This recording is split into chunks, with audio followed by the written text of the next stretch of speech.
Voici Marcos de Barcelone. Mais ce pourrait être n'importe qui, n'importe où. Il va être confronté à une situation qui se produit tous les jours dans des bureaux et des foyers partout dans le monde.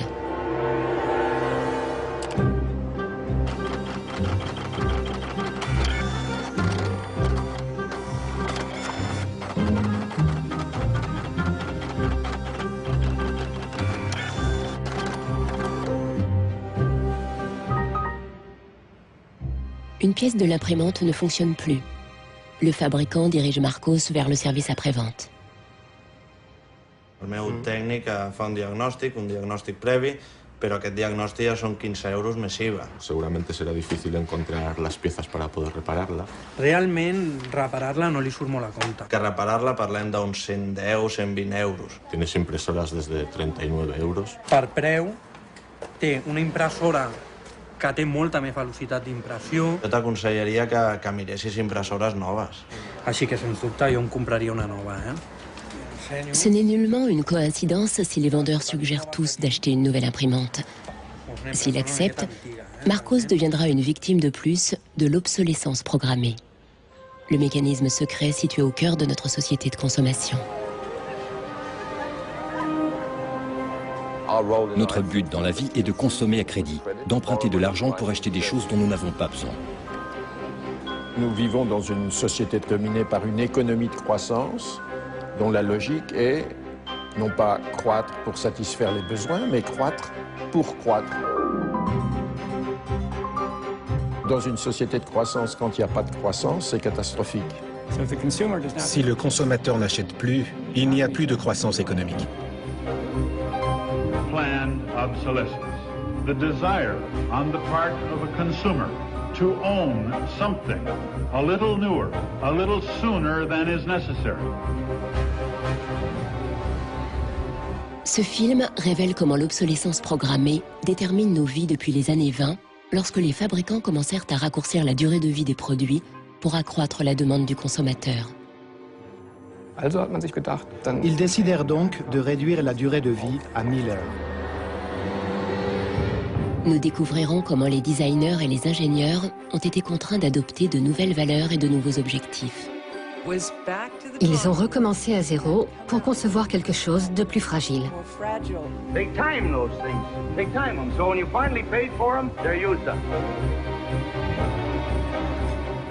Une nouvelle génération de consommateurs a commencé à s'opposer aux fabricants.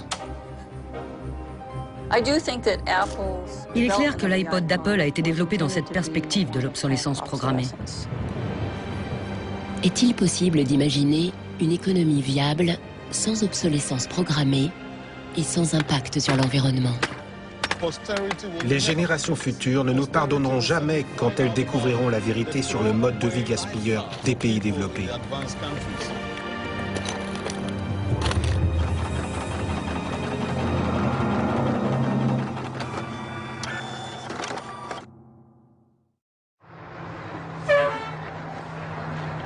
Bienvenue à Livermore, en Californie, où l'on trouve la plus ancienne ampoule du monde.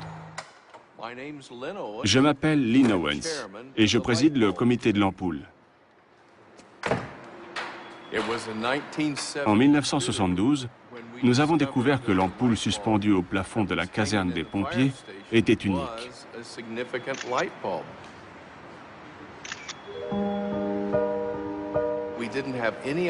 Nous ne savions pas qu'elle était si ancienne.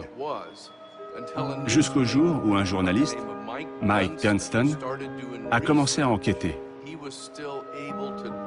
Il a pu interroger d'anciens pompiers, alors nonagénaires, qui lui ont confirmé que l'ampoule avait brillé sans interruption depuis 1901.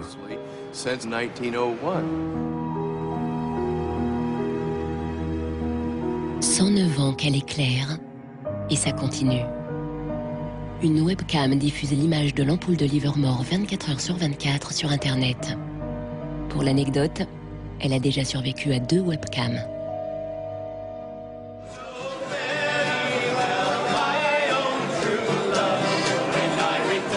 En 2001, pour les 100 ans de l'ampoule, les gens de Livermore ont organisé une grande fête d'anniversaire, à l'américaine. Nous pensions réunir 200 personnes au maximum. Au final, 800 ou 900 personnes sont venues.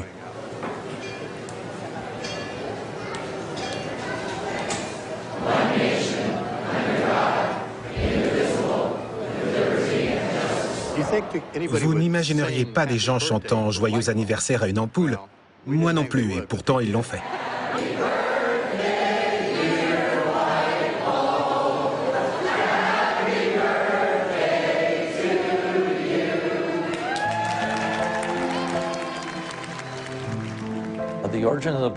L'ampoule originale était produite à Shelby, dans l'Ohio, vers 1895. J'ai quelques photos des femmes qui l'avaient assemblée, et aussi des hommes qui avaient investi dans cette entreprise. Le filament a été inventé par Adolphe Chaillet. Il l'a conçu pour durer.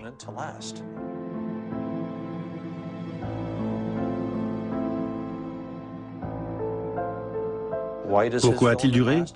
Je l'ignore. Il a emporté le secret avec lui. Le filament longue durée n'est pas le seul mystère dans l'histoire de l'ampoule. Il y a une autre énigme de taille. Comment ce produit simple est-il devenu la première victime de l'obsolescence programmée?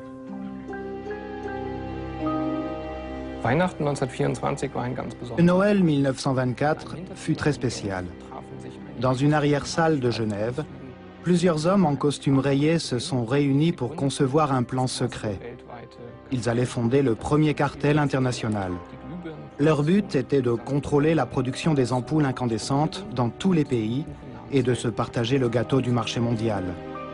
Ce cartel s'appelait Phébus. Phébus rassemblait les principaux fabricants d'ampoules d'Europe et des États-Unis et même des lointaines colonies d'Asie ou d'Afrique. Le but était d'échanger des licences et des brevets, de réguler la production et surtout de contrôler le consommateur. Pour ces compagnies, c'était mieux si les consommateurs achetaient régulièrement des ampoules. Si celles-ci duraient trop longtemps, cela représentait un préjudice économique. Au début, les fabricants cherchent à produire des ampoules de longue durée.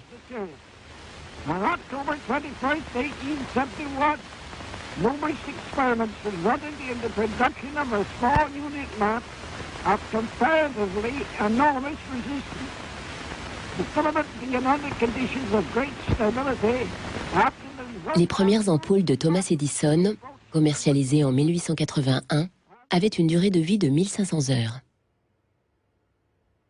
En 1924, quand le cartel Phébus fut fondé, les fabricants annonçaient déjà des durées de vie de 2500 heures et insistaient sur la longévité de leurs ampoules. Donc, chez Phébus, ils ont pensé qu'il fallait limiter la durée de vie des ampoules à 1000 heures.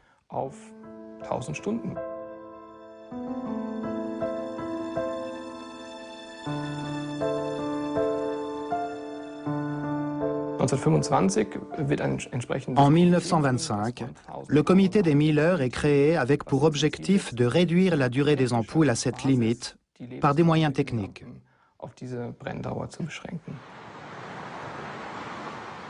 80 ans plus tard, Helmut Höge, un historien berlinois, met au jour les activités du comité. Il a trouvé des preuves cachées parmi les notes internes des membres fondateurs du cartel. Il y avait par exemple Philips en Hollande, Osram en Allemagne ou la Compagnie des Lampes en France. Voici ce que dit ce document du cartel. La durée de vie moyenne des lampes destinées à l'éclairage général ne peut être garantie, rendue publique ou proposée seulement à condition qu'elle soit équivalente à 1000 heures.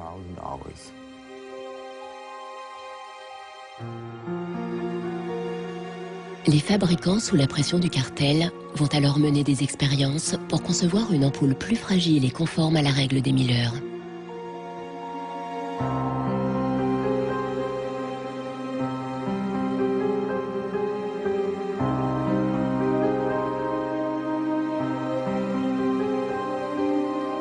La production était rigoureusement contrôlée pour s'assurer que les membres du cartel respectaient bien la norme. Une des mesures a consisté à installer des étagères avec des petites douilles dans lesquelles on vissait des échantillons de la production pour les tester. Les firmes comme Osram consignait ensuite méticuleusement la durée de vie de chaque ampoule.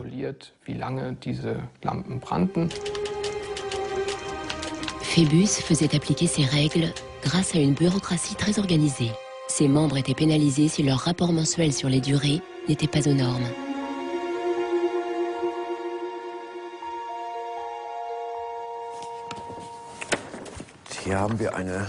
Nous avons ici une liste de 1929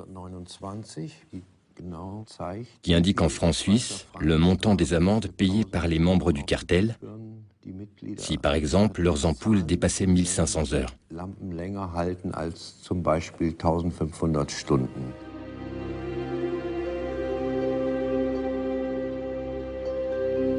Avec la mise en place de l'obsolescence programmée, la durée des ampoules a chuté. En seulement 2 ans, elle est passée de 2500 heures à moins de 1500. Dans les années 40, le cartel a atteint son but. La durée standard d'une ampoule est désormais fixée à 1000 heures.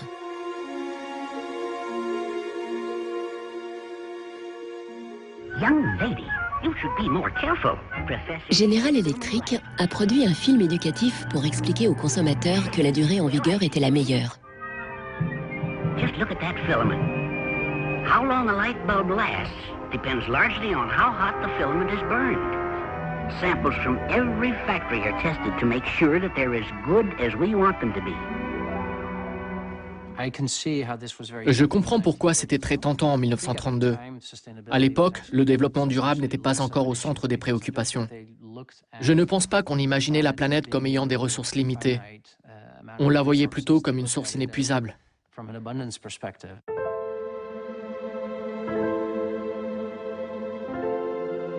En 1942, le cartel est découvert et le gouvernement américain porte plainte contre General Electric et d'autres fabricants d'ampoules. On les accuse de fixer les prix, de concurrence déloyale et de limiter la durée de vie des ampoules incandescentes.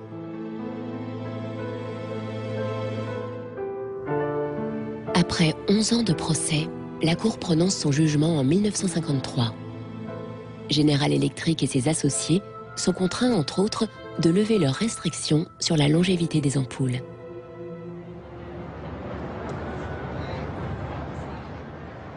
En réalité, ce jugement n'a eu que très peu d'effet. Les ampoules ont continué à durer 1000 heures.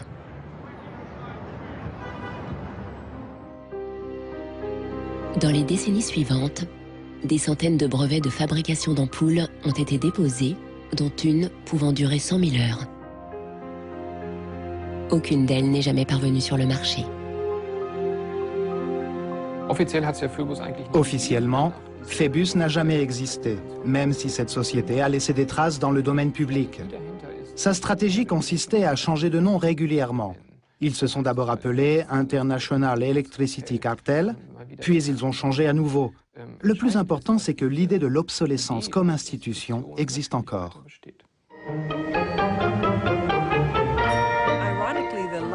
C'est ironique que l'ampoule, qui a toujours symbolisé les idées et l'innovation, soit pourtant l'un des premiers et meilleurs exemples d'obsolescence programmée. Nichols Fox habite dans un village reculé en Virginie. Elle écrit sur l'impact social de la technologie et parfois elle se lance dans la poésie.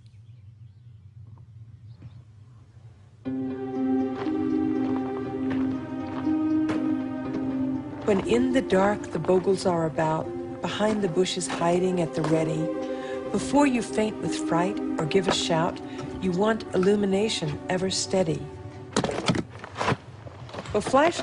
Pour moi, les lampes de poche sont indispensables, car à la campagne, il n'y a pas de réverbère. J'ai commencé à avoir de nombreux problèmes avec ces lampes. J'achetais de nouvelles ampoules et de nouvelles piles, mais elles ne marchaient toujours pas. Même éloigné de la vie urbaine moderne, Nichols Fox est victime de l'obsolescence programmée. Voici un mémo de General Electric des années 30. Il y a 2 ou 3 ans, une réduction de la durée de vie des lampes de poche a été proposée pour abandonner l'ancienne idée qu'une lampe devait durer au moins 3 piles. Il fallait privilégier des lampes dont les durées seraient équivalentes à celles des piles.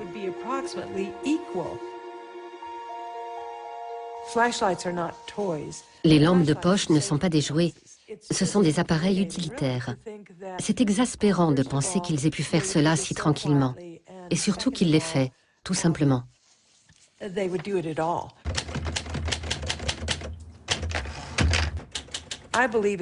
Je pense que nous devons tous nous plaindre quand les appareils ne fonctionnent pas.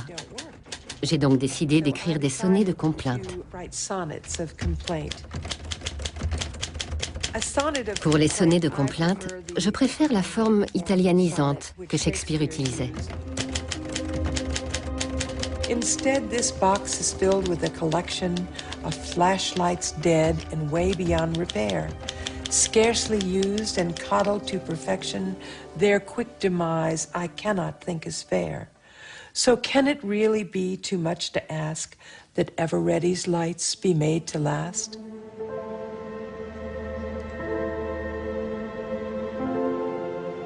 À Barcelone, Marcos n'a pas suivi les conseils des vendeurs. Il est déterminé à réparer son imprimante, même si le manuel d'utilisation ne mentionne pas du tout son problème. En allant sur des forums internet, il a découvert qu'il n'était pas le seul dans ce cas. Beaucoup de gens sur ces forums ont les mêmes problèmes que moi. Des imprimantes qui n'impriment pas, qui se bloquent et pour lesquelles on ne peut rien faire. C'est le cas avec plusieurs marques.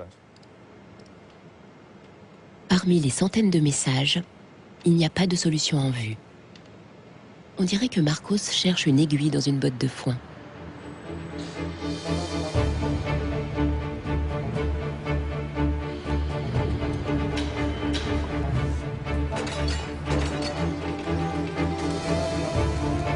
L'obsolescence programmée a émergé en même temps que la production en série et la société de consommation.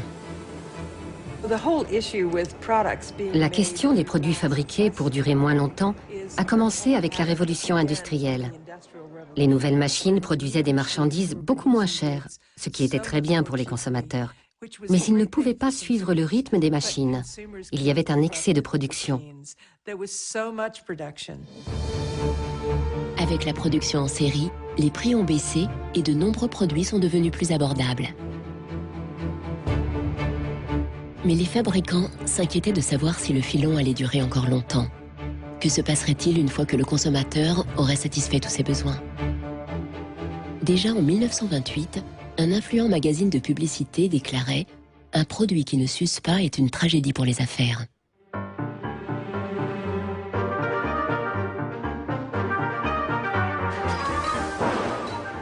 Les effets de cette tragédie ont été fortement ressentis par Henry Ford, le père de la chaîne de montage.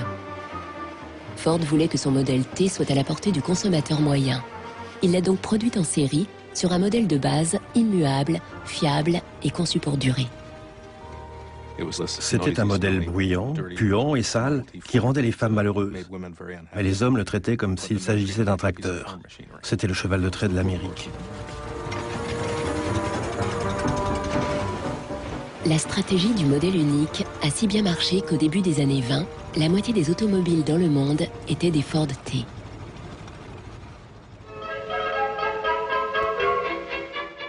Pour battre Ford, General Motors a choisi une stratégie complètement nouvelle, imaginée par son président Alfred Sloan. Au lieu de concevoir la nouvelle Chevrolet comme le modèle T, aussi fiable et robuste, Sloan lui a fait subir une transformation radicale, essentiellement esthétique. Sloan l'a paré d'une nouvelle robe et d'un nouveau rouge à lèvres et il l'a mise sur le marché à un prix légèrement inférieur à la Ford T. Comme elle était plus jolie, la Chevrolet s'est vendue comme des petits pains. Sloan a compris qu'il ne battrait pas Ford sur le terrain de la mécanique, mais plutôt sur celui du design. Sloan a créé le concept du modèle annuel avec différentes gammes de couleurs, de formes et de tailles. Son but, encourager le consommateur à changer de voiture tous les 3 ans. La stratégie a fonctionné et Ford a connu une chute des ventes, les consommateurs trouvant le modèle T obsolète et démodé. En 1927, après avoir célébré la production des 15 millions de modèles T, il l'a retiré définitivement du marché.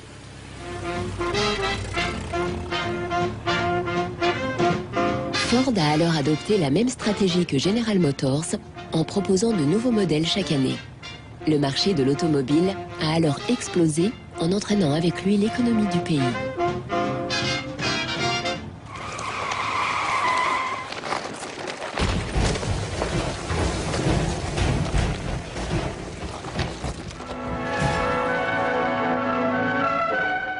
En 1929, l'émergence de la société de consommation est frappée de plein fouet par le crash de Wall Street et l'Amérique plonge dans une profonde récession. Unemployment reached staggering proportions. By 1933, 1/4 of our labor force was unemployed. On ne fait plus la queue pour acheter, mais pour trouver du travail et de la nourriture. En 1933, le président Roosevelt instaure le New Deal pour sortir le pays de la Grande Dépression et lance une politique d'investissement important dans les travaux publics. Good, sound men and women wanted to earn the help they got, to hold up their heads, to keep themselves from going rusty. Retail business needed their purchasing power to stimulate trade.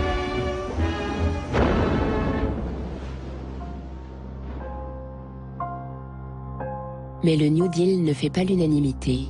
Une idée radicalement différente fait son apparition à New York. Bernard London, un éminent courtier en immobilier, propose d'en finir avec la dépression en déclarant l'obsolescence programmée obligatoire. C'était la première fois que ce concept était officialisé. Bernard London proposait d'assigner une limite de vie à tous les produits. Ils seraient ensuite considérés comme légalement morts. Les consommateurs pourraient les retourner à un organisme gouvernemental qui les détruirait. Si quelqu'un conservait un article au-delà de la date limite, il serait passible d'une amende. Grâce à cette date limite, la consommation et le besoin de produire des biens de consommation seraient relancés. J'ai trouvé que c'était une idée géniale. London pensait qu'en rendant l'obsolescence programmée obligatoire, l'industrie se remettrait en marche, les gens consommeraient à nouveau et le plein emploi serait de retour. Il cherchait à trouver un équilibre entre le capital et le travail, où il y aurait toujours un marché pour de nouveaux produits. Il y aurait toujours besoin de main-d'œuvre et le capital serait ainsi récompensé. Gill Slade est venu à New York pour enquêter sur la personne qui est à l'origine de cette idée. London, un juif originaire d'Europe de l'Est, est arrivé aux États-Unis au début du XXe siècle. Il prospère dans l'immobilier, devient millionnaire et investit dans plusieurs projets à New York. L'homme aimait faire des affaires. C'était un capitaliste, mais il était aussi un philanthrope. Il s'intéressait au bien-être de ses semblables.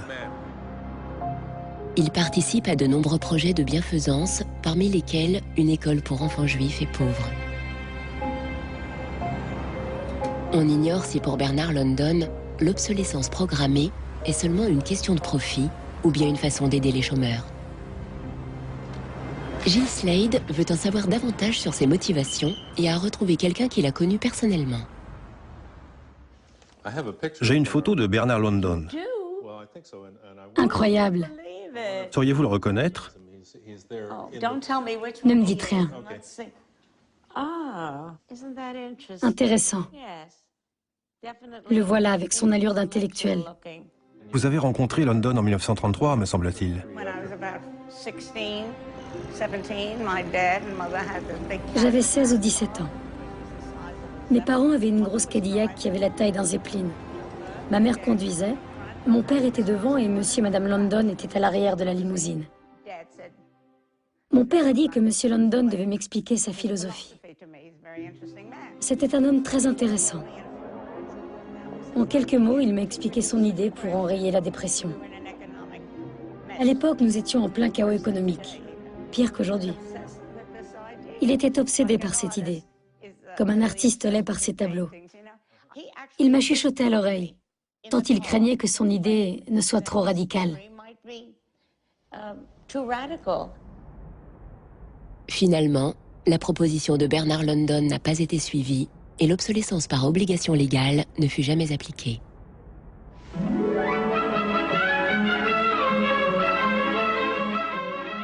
Dans les années 50, l'idée ressurgit, mais avec une différence cruciale.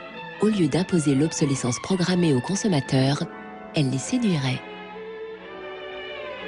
Planned obsolescence. The desire on the part of a consumer to own something a little newer, a little better, a little sooner than is necessary. We certainly in America and by now... C'est Brooks Stevens qui parle, l'apôtre de l'obsolescence programmée dans l'Amérique d'après-guerre.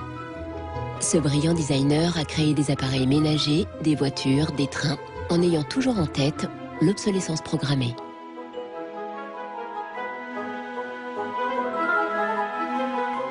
Dans l'esprit de l'époque, tout ce que Brooks Stevens crée induit l'idée de vitesse et de modernité. Même sa maison sort de l'ordinaire. J'ai grandi dans cette maison que mon père avait dessinée. Elle était en banlieue et pendant la construction, tout le monde pensait que c'était la nouvelle gare de bus car elle ne ressemblait pas à une maison traditionnelle. Voici une photo de famille avec mon père, moi-même, mes frères aînés, ma sœur et ma mère. La maison était toujours remplie d'objets dessinés pour ses clients, comme cette tondeuse. Tous les 2 ou 3 ans, il apportait le dernier modèle et ma mère se faisait une joie de tondre la pelouse elle-même. À sa façon, elle testait les produits. Si quelque chose ne lui plaisait pas, elle en faisait part à mon père.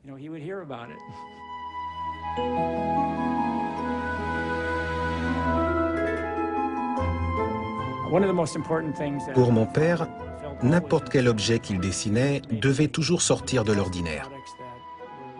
Il détestait la banalité et les produits qui ne suscitaient aucun désir d'achat chez le consommateur. Unlike the European approach of the past where they tried to make the very best product and make it last forever, meaning you bought such a fine suit of clothes that you were married in it and then buried in it and never a chance to renew it, the approach in America is one of making the American consumer unhappy with the product that he has enjoyed the use of for a period, have him pass it on to the second-hand market and obtain the newest product with the newest possible look. Stevens a parcouru l'Amérique pour promouvoir l'obsolescence programmée, discours après discours. Ses propos sont devenus comme une sorte d'évangile.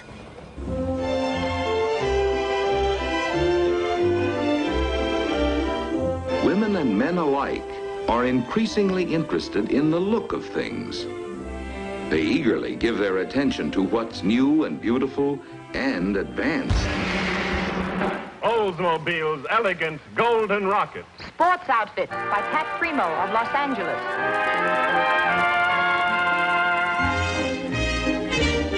Le design et le marketing séduisent le consommateur et suscitent un désir insatiable pour le dernier modèle. Mon père n'a jamais conçu un produit pour qu'il tombe délibérément en panne ou devienne obsolète dans un bref délai. L'obsolescence programmée est à l'entière discrétion du consommateur. Personne ne force le consommateur à aller dans un magasin pour y acheter un produit. Il y va de son plein gré, c'est son choix.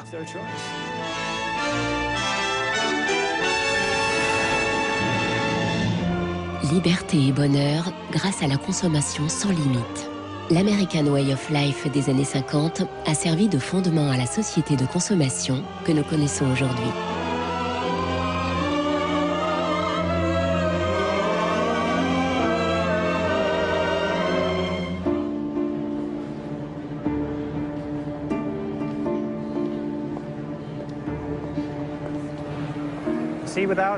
Sans l'obsolescence programmée, ces lieux n'existeraient pas.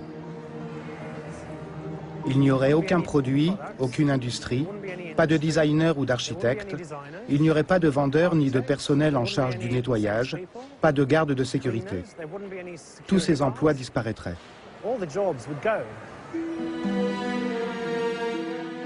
L'obsolescence programmée est à la base de la formidable croissance économique qu'a connue le monde occidental à partir des années 50. Depuis, la croissance est devenue le Graal de notre économie. Nous vivons dans une société de croissance dont la logique est non pas croître pour satisfaire les besoins, mais croître pour croître à l'infini, faire croître sans limite la production, et pour justifier cette croissance de la production, faire croître sans limite la consommation. Serge Latouche, un des critiques de la société de croissance les plus connus, a beaucoup écrit sur ces mécanismes. Au fond, il y a 3 instruments fondamentaux qui sont la publicité, l'obsolescence programmée et le crédit.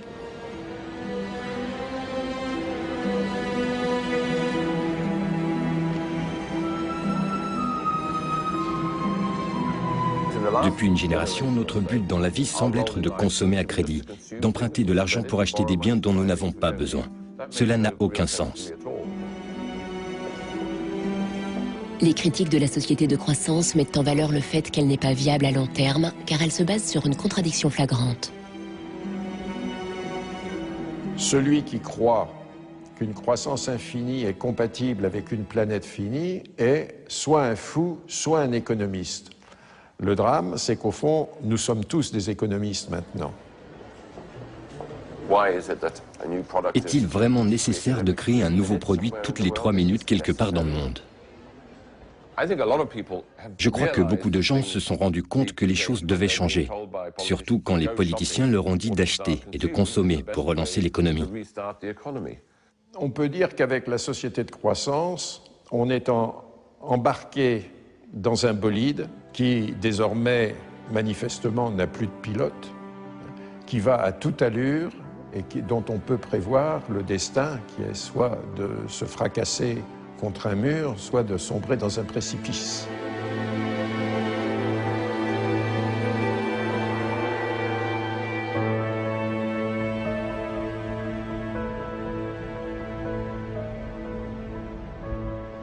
Marcos a trouvé quelqu'un sur Internet qui a découvert ce qui est arrivé à son imprimante. I tried to print a document and it said parts inside your printer require replacement. So I decided to do a little servicing of my own. Hello Marcos, I got your message. Marcos a contacté l'auteur de la vidéo. How are you? I looked into it and it turns out that there's a thing in the bottom of the printer called a waste ink reservoir. And the way inkjet printers work is they constantly have to clean the print heads, and they do that by squirting ink through them down a hole in the bottom of the printer into this great big sponge. There's just a preset time when it's squirted a certain number of drops down there that then the printer decides it's full of ink and won't function anymore.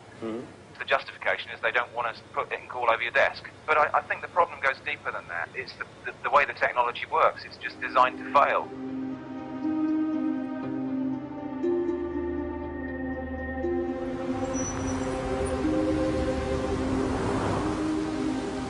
Où est l'éthique quand on conçoit un produit pour qu'il tombe en panne? Gilles Slade se demande comment ont réagi les ingénieurs lorsque l'obsolescence programmée s'est généralisée. Dans les années 50, il y a eu un débat parmi les ingénieurs pour savoir si oui ou non il fallait programmer la mort d'un produit. Une grande partie du débat est parue dans le magazine Design News. On demandait de plus en plus aux ingénieurs de prévoir des procédés techniques pour réduire la durée de vie des produits.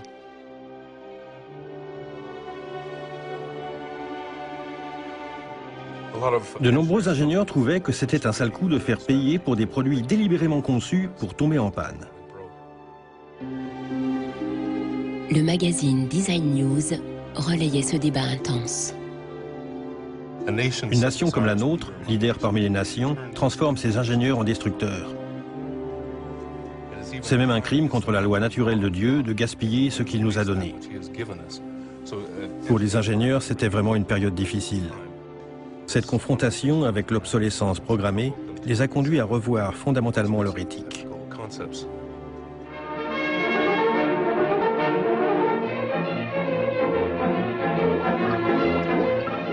Le dilemme est même apparu au-delà de la presse spécialisée.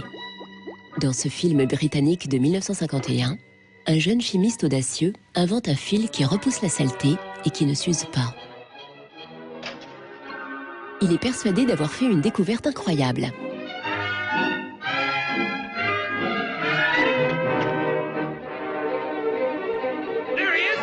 Mais tout le monde n'apprécie pas son invention et bientôt, il est poursuivi non seulement par les patrons de l'usine, mais aussi par les ouvriers qui craignent tous de perdre leurs emplois.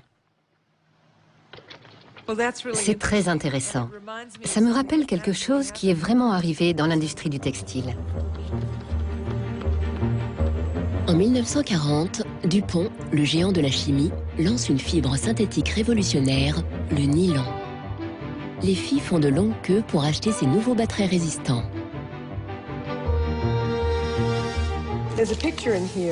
J'ai ici une photo de moi en collant. Les bas étaient incontournables dans les années 50-60. Il était inimaginable de ne pas en porter. Sortir sans bas aurait été très choquant.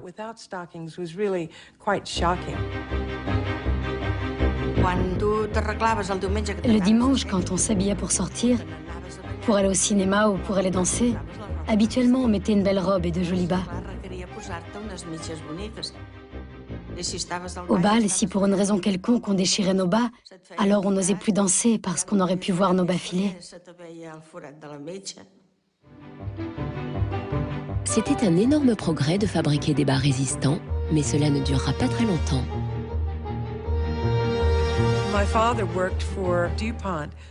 Avant et après la guerre, mon père travaillait chez DuPont, au département nylon.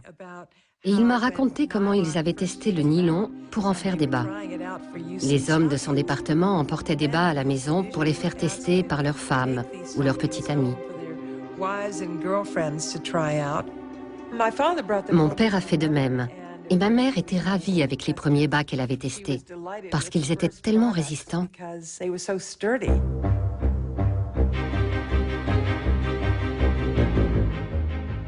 Les chimistes avaient toutes les raisons d'être fiers de leur trouvaille. Même les hommes vantaient les mérites des bas en nylon.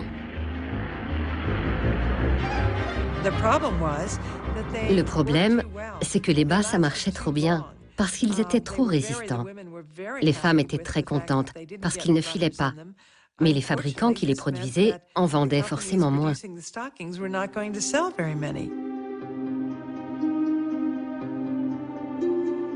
DuPont donna de nouvelles instructions au père de Nicole Fox et à ses collègues. Les employés de son département ont dû se remettre à l'ouvrage pour essayer de faire des fibres plus fragiles, de façon à ce que les bas filent plus souvent et ne durent pas si longtemps.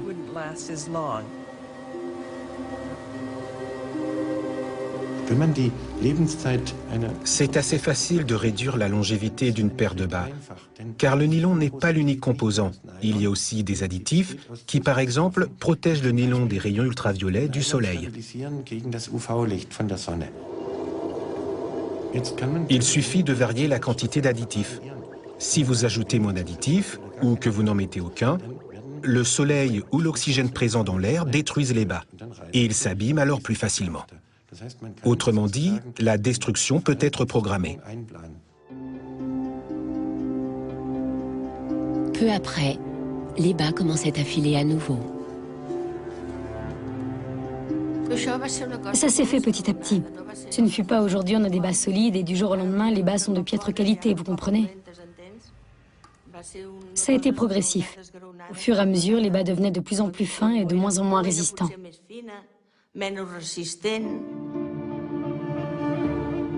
Les mêmes chimistes qui avaient appliqué leur savoir-faire pour fabriquer des bas résistants ont dû se résigner à suivre l'air du temps et les ont rendus plus fragiles.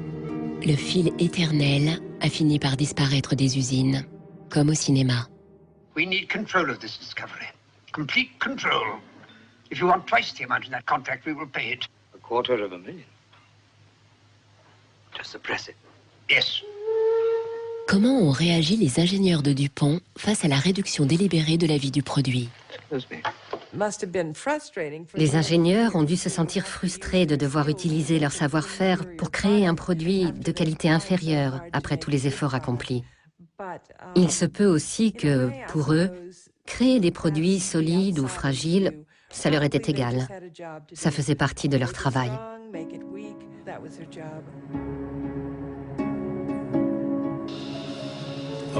Parmi les ingénieurs, il y a eu un changement de valeur. Il y a les ingénieurs de la vieille garde qui veulent continuer à créer des produits solides et durables. Et il y a une nouvelle vague d'ingénieurs, influencés par le marché, dont l'intérêt est de concevoir le produit le plus jetable possible. Ce débat fut tranché quand cette nouvelle école d'ingénieurs s'est imposée. So how often do you change your mobiles? Once a year. Aujourd'hui, on enseigne l'obsolescence programmée dans les écoles de design et d'ingénierie. Boris Knuff donne un cours sur le cycle de vie des produits de consommation, un euphémisme moderne pour dire obsolescence programmée. I went shopping for you. I've got a couple of things. A pan, salt, shirt, another shirt. L'éthique ne compte plus dans un monde dominé par un seul objectif, l'achat fréquent répété. And this is an old toaster. What I do, I pass these round, and you tell me what you think, how long it takes for them to fail, what the service life will be. Designers have to understand. Les designers doivent comprendre pour qui ils travaillent. Le modèle commercial du client définit avec quelle fréquence il veut renouveler ses produits. Ce cahier des charges est remis aux designers qui doivent concevoir le produit afin qu'il corresponde exactement à la stratégie commerciale du client pour lequel il travaille.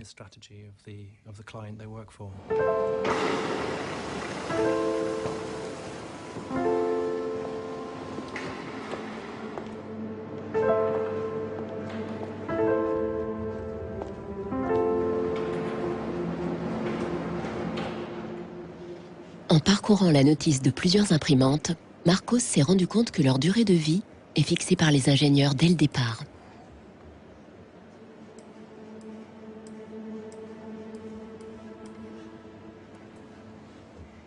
Ils insèrent une puce dans les circuits de l'imprimante.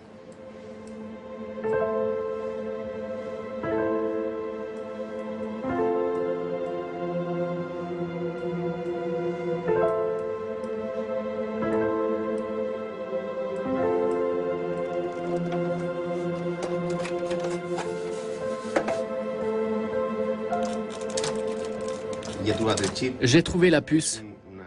C'est une EPROM qui mémorise le nombre d'impressions. Et une fois qu'on atteint la quantité préétablie, l'imprimante se bloque et n'imprime plus. Maintenant qu'il a trouvé le coupable, Marcos va tenter de faire fonctionner de nouveau son imprimante.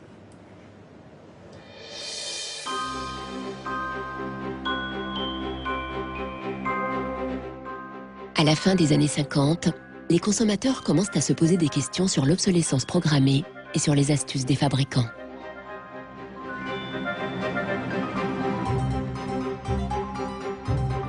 L'Association des consommateurs américains teste une large gamme de produits en se concentrant sur leur longévité. Les résultats de ces tests sont publiés dans leur magazine qui connaît un succès et une influence grandissante. L'association fait aussi du lobbying pour faire passer des lois qui protègent le consommateur. 20 ans plus tard, elle remporte une victoire sur l'obsolescence programmée quand les premières lois sur la garantie des produits entrent en vigueur.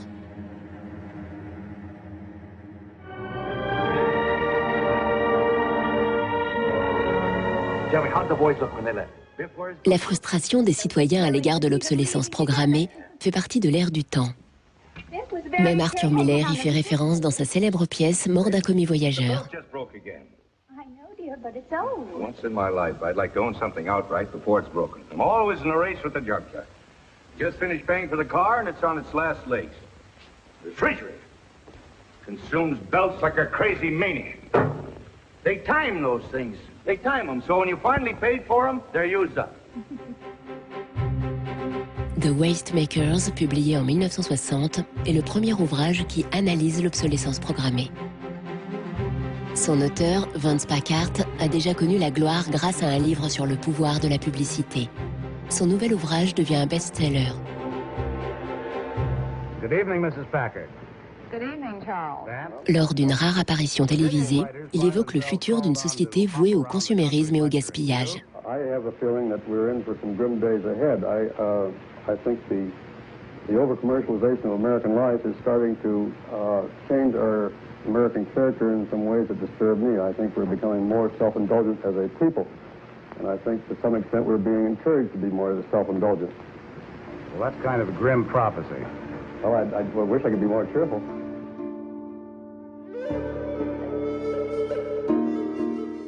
Les détracteurs de la société de consommation ont souligné ces failles, mais n'ont pas proposé d'alternative, car à l'époque, elle existait déjà, de l'autre côté du rideau de fer.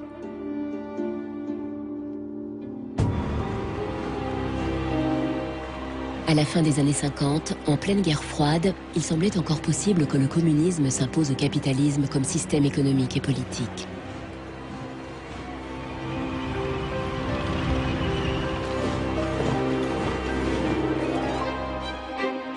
L'économie communiste ne se fondait pas sur le libre marché, mais sur la planification centralisée par l'État. Dans ce système, inefficace et souffrant d'une insuffisance chronique de ressources, l'obsolescence programmée n'avait aucun sens.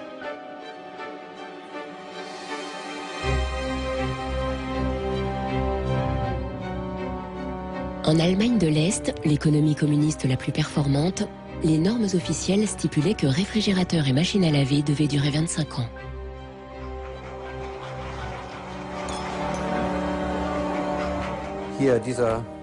J'ai acheté ce réfrigérateur est-allemand en 1985, donc il a au moins 24 ans. L'ampoule date de la même époque. Je n'ai jamais eu à la remplacer. Elle a aussi presque 25 ans.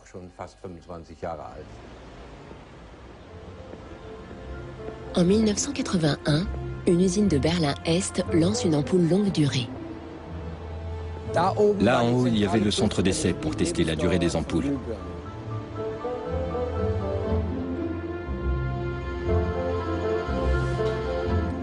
Le fabricant est-allemand présente sa nouvelle ampoule à une foire internationale à la recherche de clients en Occident.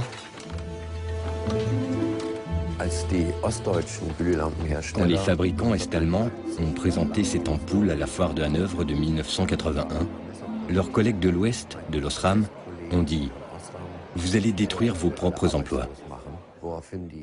Les ingénieurs de l'Est ont répondu « Non, au contraire, en économisant les ressources et sans gaspiller de tungstène, nous sauverons nos emplois ».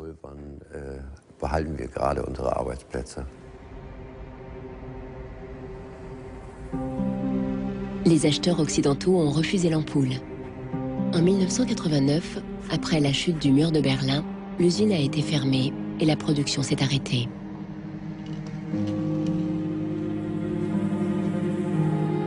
Aujourd'hui, on ne la trouve que dans des musées et des expositions.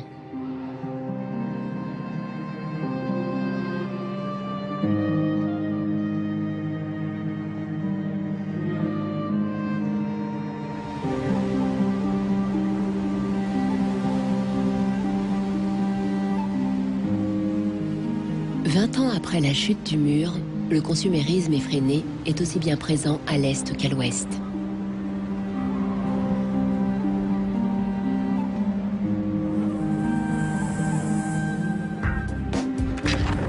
À une différence près, à l'heure d'Internet, les consommateurs sont décidés à lutter contre l'obsolescence programmée.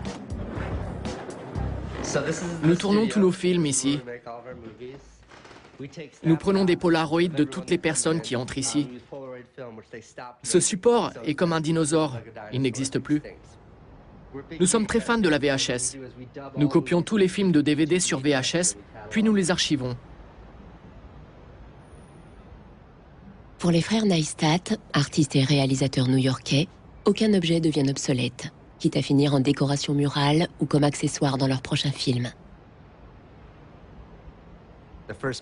Notre premier film à succès était un film sur l'iPod. J'étais complètement fauché. Et quand j'ai acheté cet iPod, il coûtait dans les 400-500 $. Environ 8 ou 12 mois plus tard, la batterie est tombée en panne. J'ai appelé Apple pour qu'ils la remplacent, et leur politique à l'époque était de dire à leurs clients d'acheter un nouvel iPod.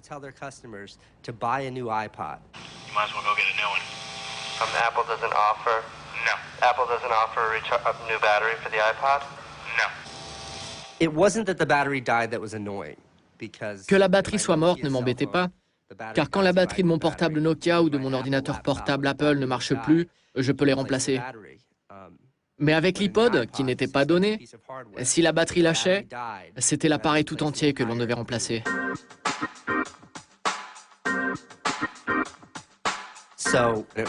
Mon frère a eu l'idée d'en faire un film. Munis d'un pochoir, nous avons bombé toutes les affiches d'iPod que nous avons rencontrées en ville avec ce slogan. La batterie non remplaçable de l'iPod dure seulement 18 mois.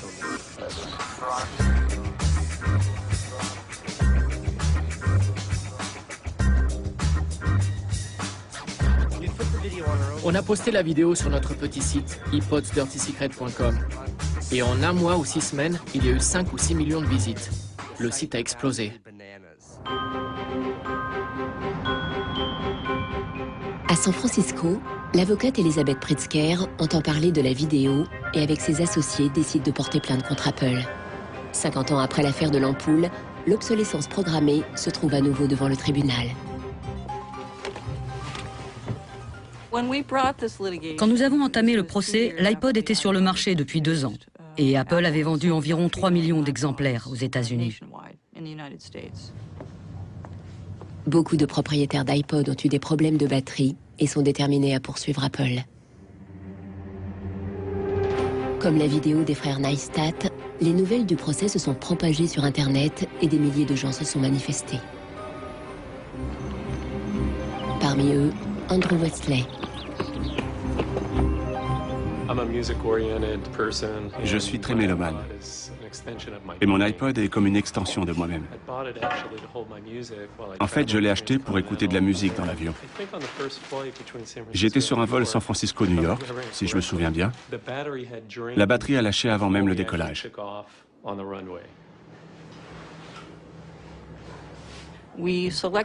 Parmi les consommateurs qui nous avaient contactés, nous en avons choisi quelques-uns pour être les plaignants de notre recours collectif.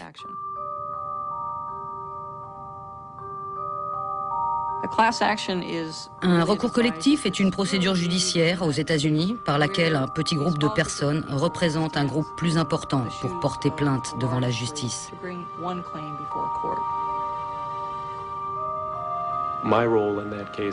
Comme plaignant, je représentais des milliers, peut-être des dizaines de milliers de personnes. L'affaire a été baptisée Wesley contre Apple. Quand mes amis et ma famille ont appris que c'était un procès important, ils ont pensé que j'étais devenu un extrémiste, une sorte d'Erin Brockovich.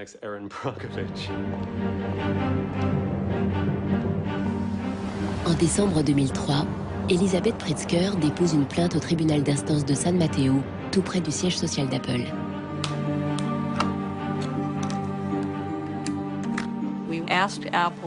Nous avons demandé à Apple de fournir de nombreux documents techniques sur la durée de la batterie de l'iPod. Et on a reçu beaucoup de données techniques sur son design et sur les essais pratiqués sur les batteries. Nous avons découvert que le type de batterie au lithium contenu dans l'iPod était conçu pour avoir une durée de vie limitée.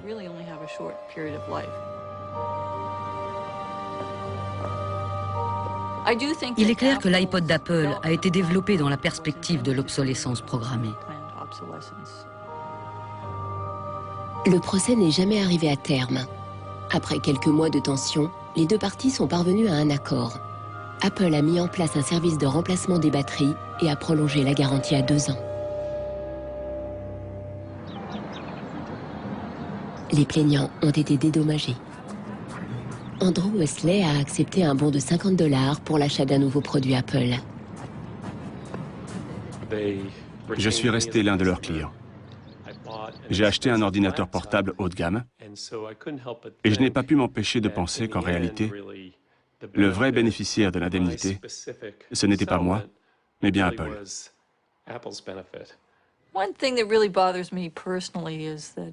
Ce qui me gêne vraiment, c'est qu'Apple se vend comme une marque très branchée et novatrice, alors que sa politique environnementale ne permet pas aux consommateurs de retourner les articles pour les recycler ou les traiter.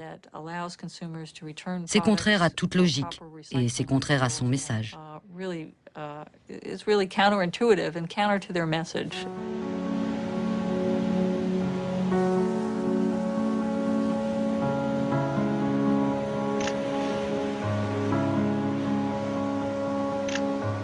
L'obsolescence programmée produit un flot ininterrompu de déchets qui sont expédiés dans les pays du tiers-monde, comme le Ghana en Afrique.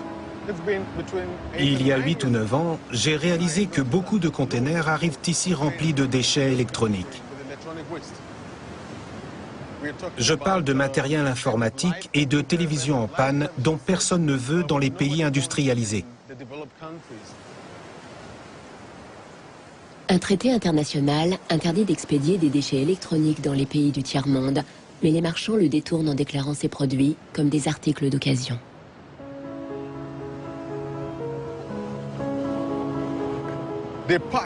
Ils mettent en avant le matériel électronique en bon état, environ 10 articles dans chaque conteneur de 12 mètres, alors que tout le reste du conteneur est rempli de déchets électroniques. Lorsque les douaniers l'ouvrent, ils pensent qu'il n'y a que du matériel en état de marche et qui pourrait durer longtemps.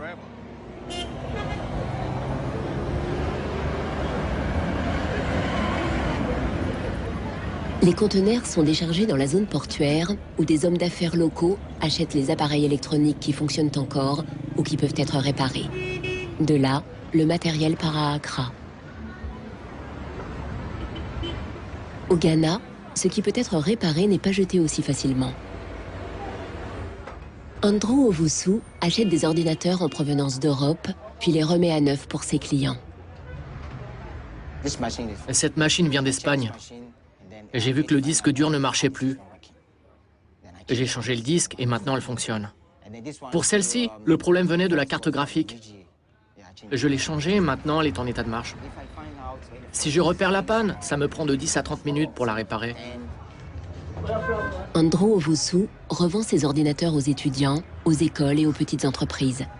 Il ne comprend pas cette mentalité de gaspillage des pays industrialisés. Ici en Afrique, ce n'est pas donné à tout le monde d'avoir un ordinateur. C'est pour cela qu'ici, nous ne jetons rien, nous réparons.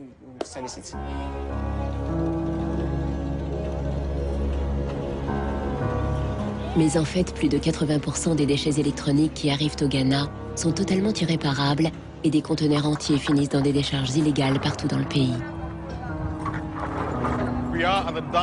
Nous nous trouvons dans la décharge d'Agboglochi. Avant, il y avait une jolie rivière ici, l'Odo, qui traversait cet endroit. Elle regorgeait de poissons. Notre école n'était pas très loin d'ici et nous venions jouer au football. Nous flânions sur les rives. Les pêcheurs organisaient des balades en bateau. Je m'en souviens très bien. À présent, tout ça n'existe plus. Et cela me rend vraiment très triste et furieux.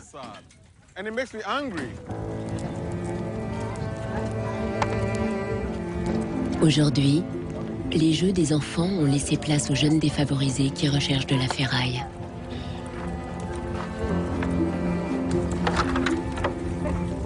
Ils brûlent la gaine en plastique des câbles d'ordinateur pour récupérer le métal.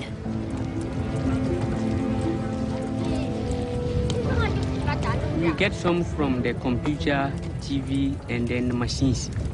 The work is not good. Sometimes we get diseases like coughing. But sometimes with some glass cuts, if evening time you can sleep and you stand up. Les plus jeunes ratissent les déchets à la recherche de la moindre miette de métal que leurs aînés auraient pu oublier.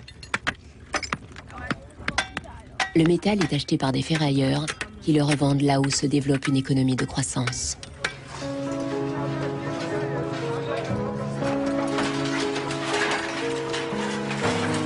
Les principaux clients sont actuellement Dubaï et la Chine.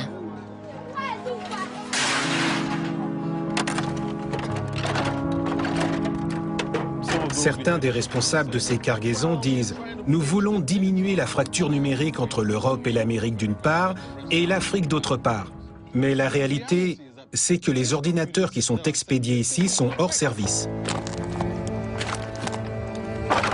C'est absurde de recevoir tous ces déchets alors qu'on ne peut pas les traiter. D'autant plus que nous ne les avons pas produits et que notre pays est devenu la poubelle du monde.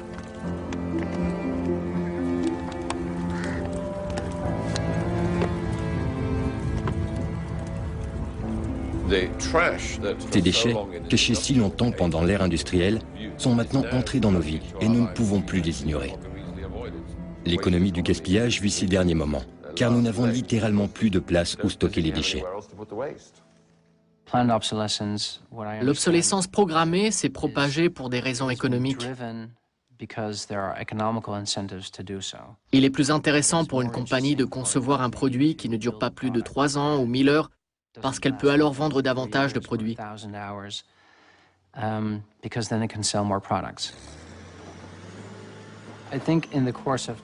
Au fur et à mesure, nous avons réalisé que cette planète qui est la nôtre ne pourra pas supporter cela indéfiniment. Les ressources naturelles et énergétiques ne sont pas inépuisables. Les générations futures ne nous pardonneront jamais quand elles découvriront la vérité sur le mode de vie des pays développés, qui est basé sur le gaspillage.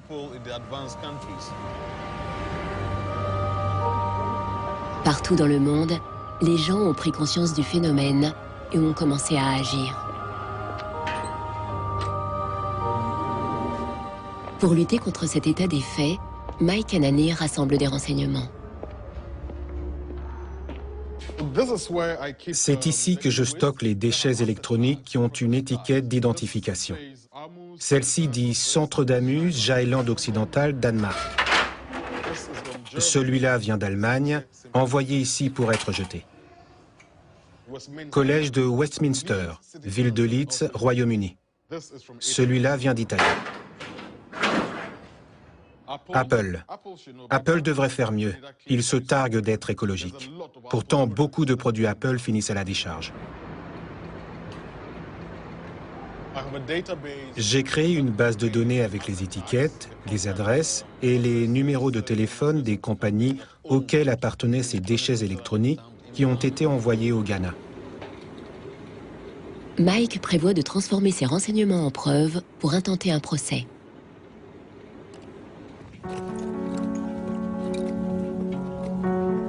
Il faut prendre des mesures punitives.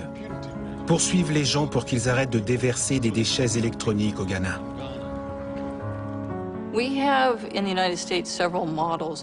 Aux États-Unis, nous avons plusieurs modèles de loi qui pourraient s'adapter à ce cas de figure, comme la loi de l'air propre ou la loi de l'eau propre. Ce type de législation pourrait être facilement transposé au domaine de l'industrie électronique, en exigeant des fabricants qu'ils se débarrassent de leurs produits en tenant compte de l'environnement. Je crois que nous devons continuer sur cette voie.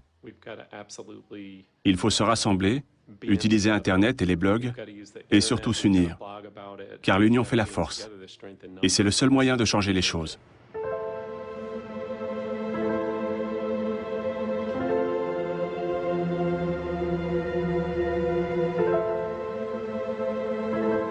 Grâce à la puissance des réseaux sociaux, Marcos avance dans sa recherche pour trouver des solutions pour son imprimante.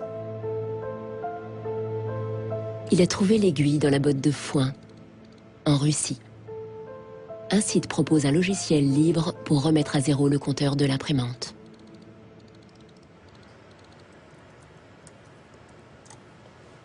Le programmeur a même pris la peine d'expliquer ses motivations personnelles. Some cryptic message. What parts inside your printer require service maintenance. This happens due to a bad construction. This is their business model. Not a good one for user and environment. So I looked and found a way to make user-friendly software to allow active users reset an input counter. Marcos ne sait pas à quoi s'attendre, mais il télécharge le logiciel. Depuis un petit village en France, John Takara combat l'obsolescence programmée en aidant les gens du monde entier à partager leurs idées en matière de design et d'affaires. Dans les pays pauvres, les choses sont systématiquement réparées. Pour les gens du Sud, jeter un produit à la moindre panne est totalement choquant et inconcevable. D'ailleurs, en Inde, il y a un mot, jugad, pour décrire cette tradition de réparer les choses, quelle que soit la difficulté.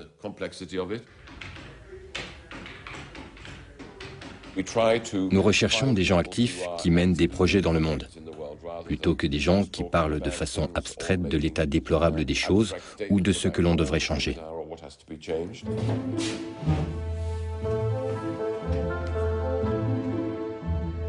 Parmi ces gens, il y a Warner Phillips, descendant de la dynastie des fabricants d'ampoules.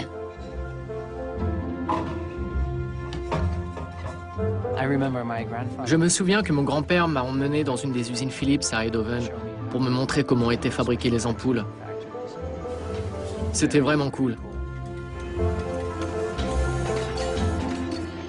Presque 100 ans après la création du cartel des ampoules, Warner Phillips poursuit la tradition familiale, mais avec une autre approche. Il produit une ampoule à LED qui dure 25 ans.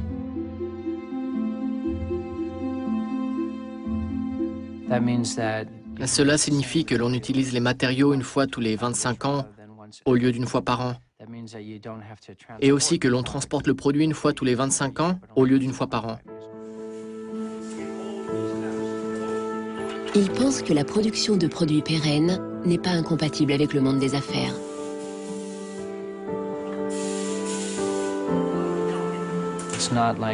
Ce n'est pas comme s'il y avait un monde écolo et un monde des affaires. Les deux vont de pair.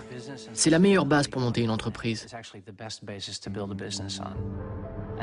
Et je crois que la seule façon d'y parvenir, c'est de prendre en compte le coût réel des ressources qui ont été utilisées. Il faut aussi regarder l'énergie consommée et la consommation indirecte d'énergie générée par le transport. Si on faisait vraiment payer aux transporteurs le coût réel du transport, sans parler du fait que le pétrole est une ressource non renouvelable et pour lequel on n'a pas vraiment de substitut, je dirais que le prix du transport devrait être multiplié par 20 ou 30.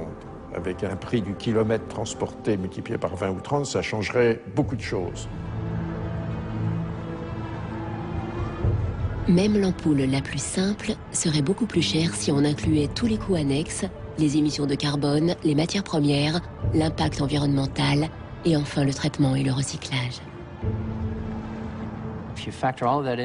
Et si nous répercutions tout cela sur chaque produit manufacturé, les fabricants et les entreprises auraient tout intérêt à concevoir des produits qui durent toute une vie.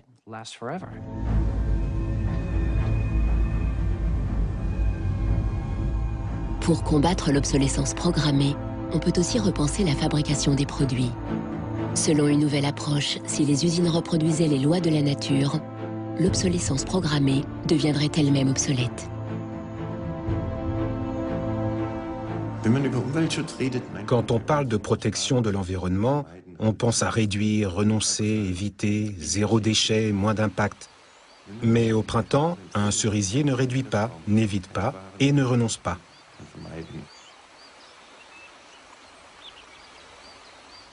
En fait, la nature surproduit.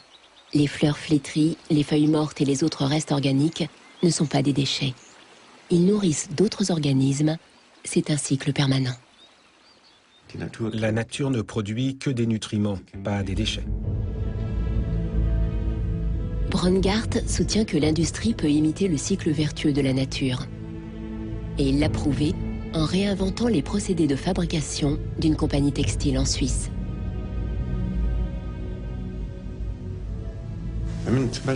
Quand par exemple vous tapissez un canapé ou une chaise d'un tissu comme celui-ci, les chutes sont si nocives qu'elles doivent être traitées comme des déchets toxiques.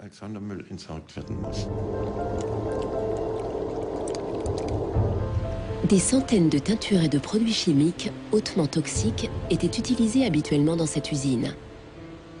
Pour la fabrication des nouveaux tissus, Brongart et son équipe ont réduit la liste à 36 produits, tous biodégradables. On sélectionne seulement des ingrédients que l'on pourrait manger. Si vous vouliez, vous pourriez les mélanger avec vos céréales. Brongart est persuadé que son concept peut s'appliquer à tout type de procédé industriel.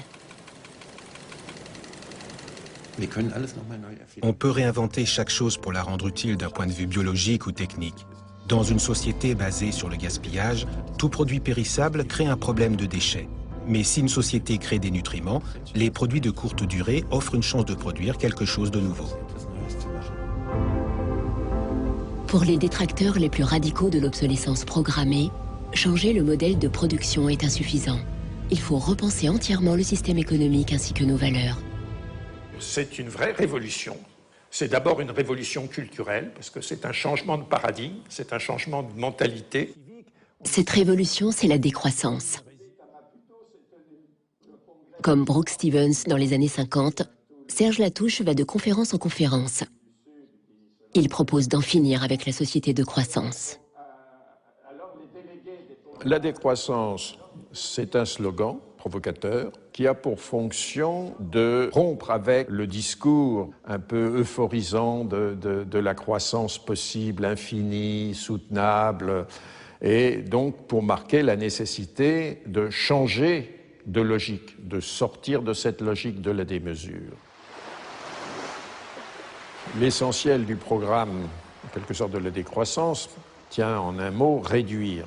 Réduire notre empreinte écologique, réduire nos gaspillages, notre surproduction, notre surconsommation. Réduisant la consommation, en réduisant la production, mais en libérant du temps libre, on peut développer d'autres formes de richesse qui ont l'avantage de ne pas s'épuiser quand on les consomme, comme l'amitié, le savoir.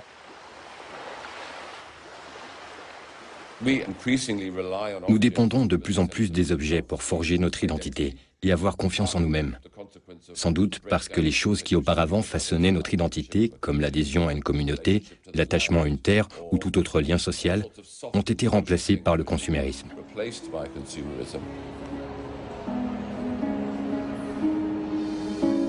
Si le bonheur dépendait du niveau de consommation, on devrait être dans la félicité absolue, parce que nous consommons 26 fois plus que du temps de Marx, mais toutes les enquêtes montrent que les gens ne sont pas 20 fois plus heureux, peut-être même qu'il y a une relation inverse au-delà d'un certain seuil, entre la croissance de la consommation et la croissance du sentiment de bonheur, parce que le bonheur est toujours quelque chose de subjectif, évidemment.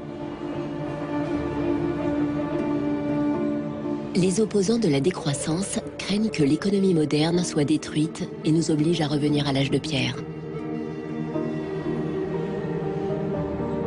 Revenir à une société soutenable, c'est-à-dire une société dont l'empreinte écologique ne dépasse pas une planète, eh bien, ça n'est pas revenir à l'âge de pierre, c'est revenir, toutes choses égales d'ailleurs, pour un pays comme la France, aux années 60.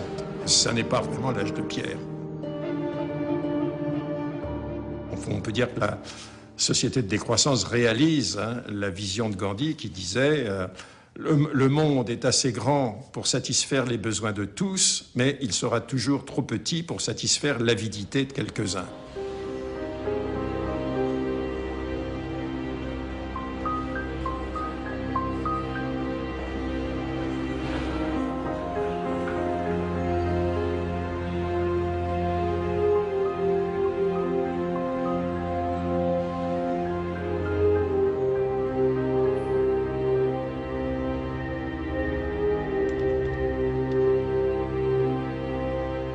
Marcos installe le logiciel russe sur son ordinateur.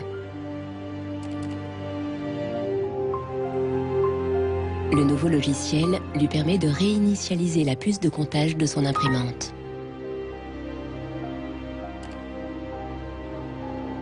L'imprimante se débloque immédiatement.